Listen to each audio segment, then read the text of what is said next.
Hello. Welcome to a reading from the Bible, 1 Samuel chapter 24. After Saul returned from pursuing the Philistines, he was told, "David is in the desert of En-Gedi."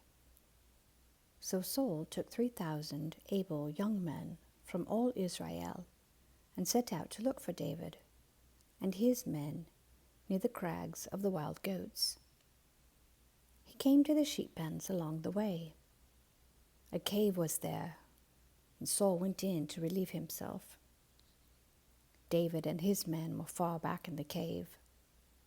The men said, "This is the day the Lord spoke of when he said to you, 'I will give your enemy into your hands for you to deal with as you wish.'"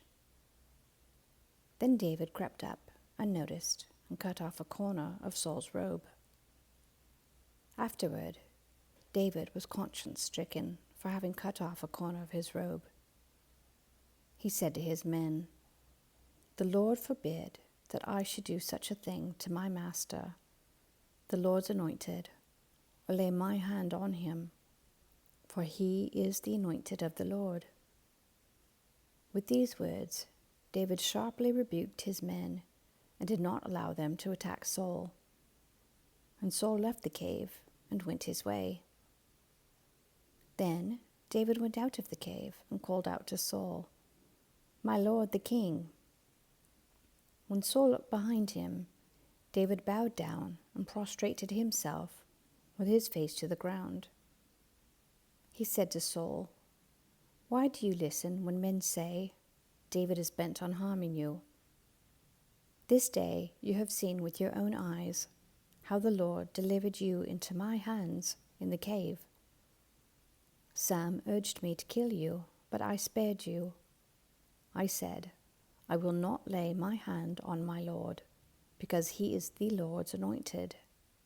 See, my father, look at this piece of your robe in my hand.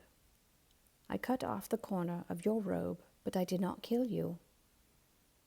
See that there is nothing in my hand to indicate that I am guilty of wrongdoing or rebellion.